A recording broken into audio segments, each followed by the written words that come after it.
আপনি ডিভোর্সি, বিয়ে করতে চলেছেন কোনো আনম্যারিড পুরুষকে।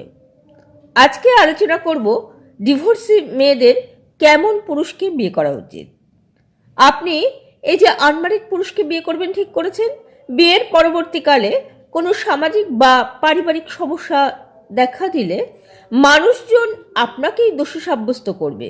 আপনি ভালো নন, ডিভোর্সিরা সংসার করতে পারে না, এইভাবেই আপনার দিকে আঙুল তুলবে। হয়তো আপনিও মনে মনে নিজেকেই দোষী সাব্যস্ত করবেন, ভাববেন হয়তো আপনার কোনো দোষ ছিল, তাই আগের সংসারটি ভেঙেছে। কিন্তু হয়তো আপনার আগের হাজবেন্ড ভালো ছিল না, জালেম ছিলেন, তার সাথে সংসার করা যায়নি বলেই আপনি সংসারটি করতে পারেননি।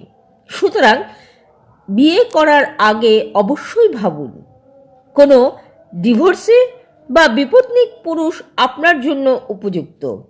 আনম্যারিড পুরুষ হয়তো আপনাকে ততটা বুঝবে না, কারণ তার কোনো পূর্ব অভিজ্ঞতা নেই। বাড়ির বা আশেপাশের মানুষজনের কথাই তার কাছে হয়তো শিরোধার্য হবে। বাস্তবতা স্বপ্নের মতো হয় না, আর পছন্দের সব কিছুই আপনার নিয়ম মাফিক বা রুটিন মাফিক হবে এমনটা নয়।